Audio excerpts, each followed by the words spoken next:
Welcome to Coming About with David Paragamian, the podcast that dives deep into the minds of leaders who have transformed their businesses and industries, paving the way for a better future. Here's Dave. On this episode of Coming About, I'm excited to welcome Bill Veltre. Bill, thank you for being here. I'm so excited to talk a little bit about the fascinating journey that you've had in healthcare marketing, advertising, and communications. Bill is a healthcare communications leader and true industry star whose journey has taken him from, wait for this folks, a first grade classroom to some of the largest advertising holding companies in the world and to some of the largest advertisers as in the brands in the industry, and back now into the agency world. So, Bill, welcome to Coming About. Thanks for having me, Dave. I'm excited to be here. Now that I've set it up that your journey has been one with plenty of pivots and changes and learnings, let's start at the beginning. It all started in a first grade classroom in New Jersey. How'd you get there, and how did you know that wasn't exactly where you wanted to stay and you needed to pivot out of there? It's a great question. First, thanks for the amazing introduction. I'm going to bring you everywhere I go. Teaching was something that I was so enamored by. I think as a youngster, I always looked at my teachers as idols, mentors, and I wanted to put myself in their shoes. I felt as if I had the gift of being able to showcase or guide, students to new knowledge. And when I went to college, I originally went as an accounting major. I was really good at numbers. I thought math was the way to go. And then I quickly switched, gears. I pivoted and knew that, my passion for being in the classroom was definitely the choice. Teaching first grade, I taught in the district I grew up in. I actually worked for the principal who was my 7th grade math teacher. It was a really rewarding experience, but teachers, are, I think, shining stars in our world, and unfortunately are not paid enough or acknowledged enough for the work that they do. In addition to that, the parameters that they're put upon are so large. Just the teaching to the curriculum and having to achieve scores on a test.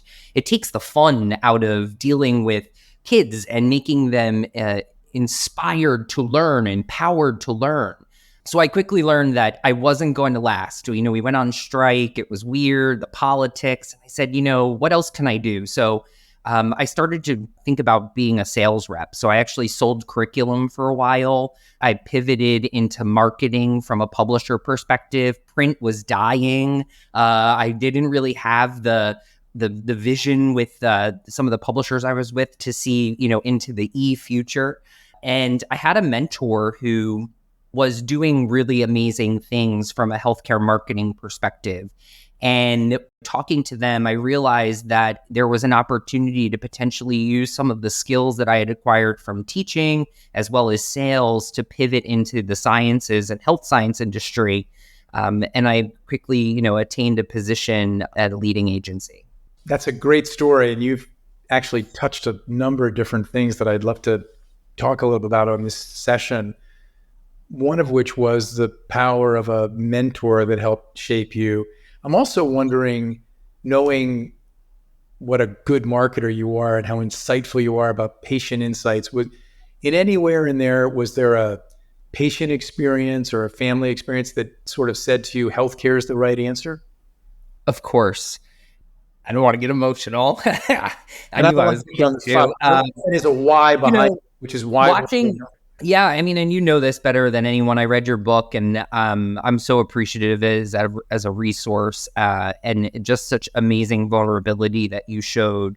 I watched both of my parents pass away to cancer, and watching them take their last breath was a motivating factor for me, that I didn't want any other patient to have to reach that point in their life when there are available treatments and options available for them to live with their condition or maybe even cure their condition. That's the power being a care partner and, a marketer. And I base everything that I do on those final few seconds. While you digest that, I will just say thank you for sharing that. And I will tell you, I often tell the people I work with at my company, healthcare communications is healthcare.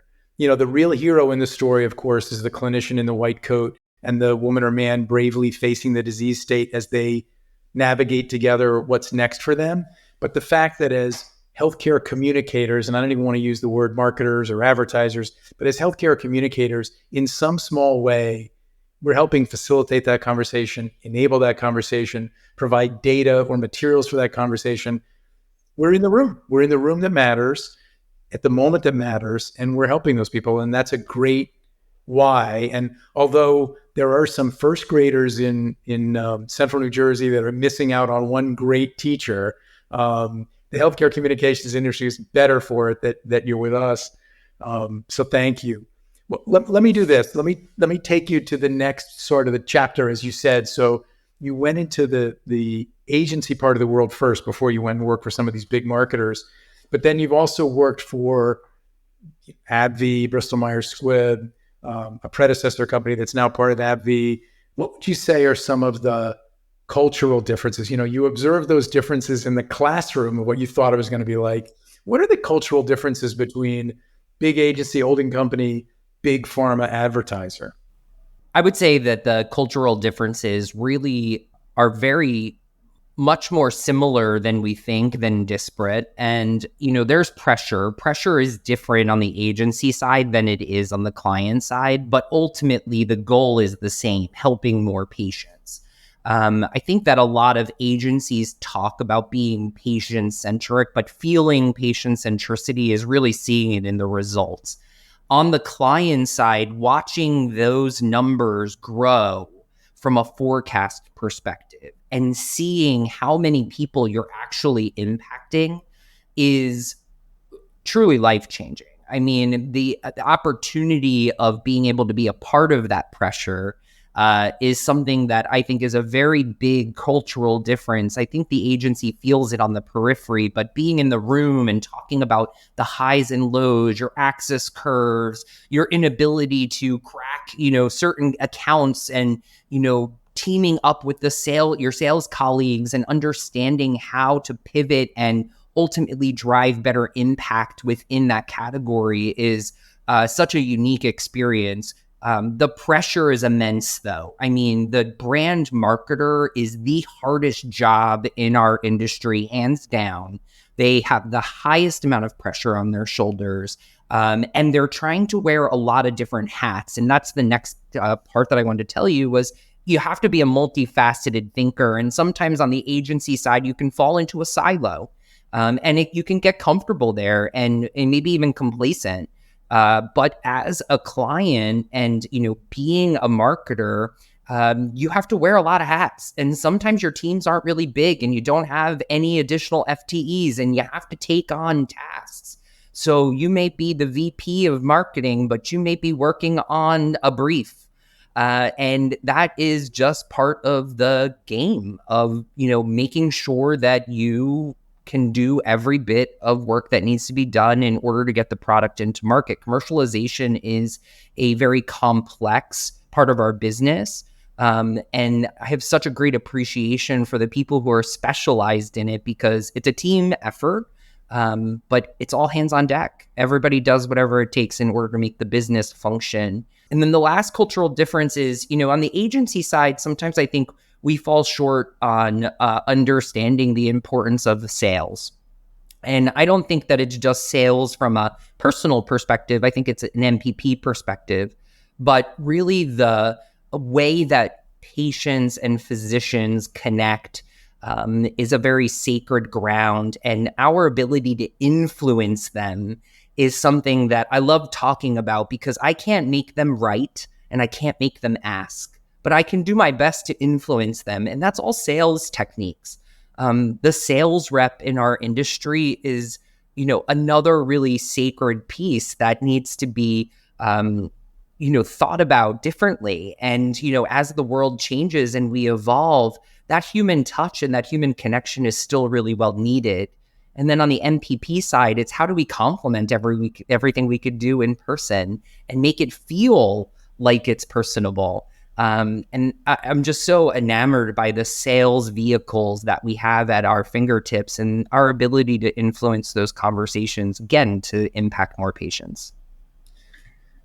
Bill, one of the things you said was about the breadth of what is asked of a pharma brand manager. And I often say, brand management is such a great training ground for general management for exactly that reason, that you're touching on so many aspects of the business. Yes, advertising, promotion, but product development, clinical work, med affairs, production, all of those things that go into a brand person's day. And I think as I've sat on both sides of the desk, the one thing that I always tried to caution people on the agency side was, folks would say, well, I haven't heard back from the brand manager. Why hasn't she called? It's been 2 hours and I really want to talk about this issue with the 60-second spot. And I'd have to say, well, wait a minute. She's got more on her plate today than just that 60-second spot, right? There's so many things. And of course, as you're right, in the agency world, we sometimes become specialists. And I sometimes think the best agency person is the one that, as you just said, thinks about the client's business in a more holistic way, so that it is about the business, it is about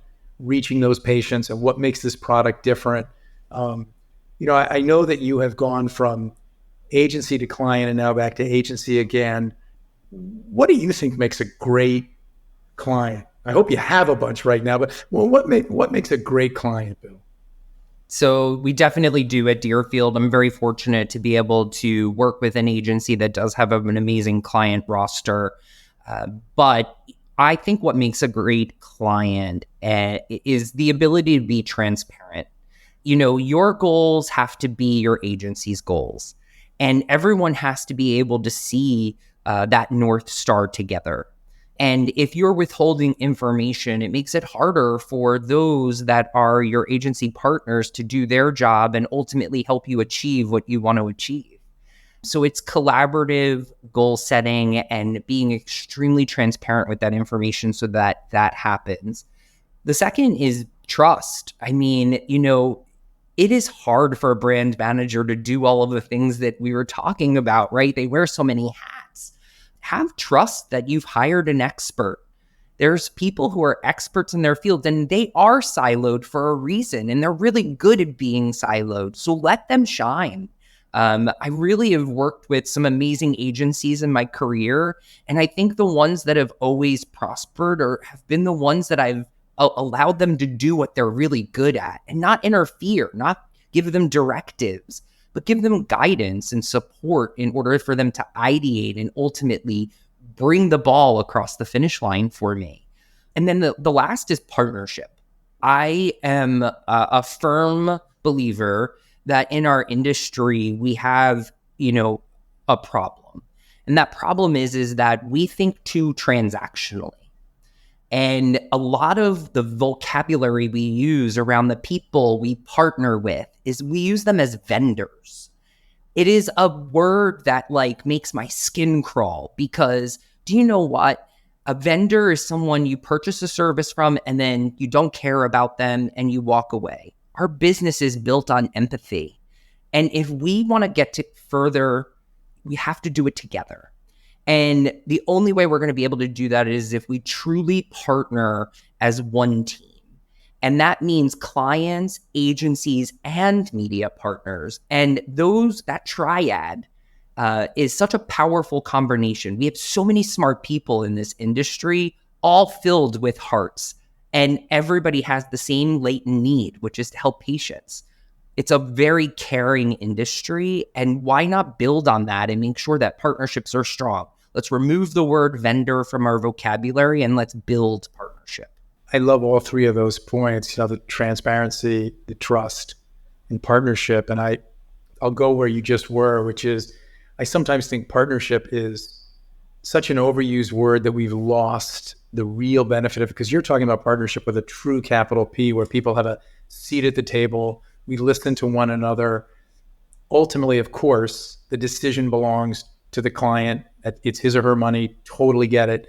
But the idea that there is this exchange of ideas and a willingness to listen, I think it's something that you have to constantly work at.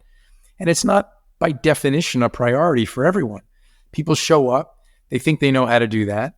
But it's a little bit like being a good spouse, right? We have to work at it day by day to make sure that we're listening, we're bringing everybody's strengths to the table. I've certainly seen it the other way, where there's transactional relationships, and you can predict what the ending is in a business is when it becomes a transactional relationship, and the average tenure of those relationships is going to be short. I love this concept of partnership with a capital P. And speaking of a P, we're going to have to pause there. But next time on Coming About, Bill Veltre, the Executive Vice President and Head of Media at Deerfield, will talk about the impact of artificial intelligence on healthcare marketing industry today. I do think that AI will have a great impact on our ability to do our jobs. And what I mean by that is I don't think that AI is going to limit the number of people. I think what it's going to do is it's going to help us grow our capabilities to a level that we haven't seen before. This has been Coming About. We hope these conversations have left you feeling empowered and ready to take your organization to the next level. To speak with Dave about your business transformation or to learn more about Health Monitor Network, go to healthmonitornetwork.com. And don't forget to check out his book, Coming About, How We Transformed a Major Media Company and the Lessons There for You. Available wherever books are sold. Coming About with David Paragamian is a production of Advantage Audio.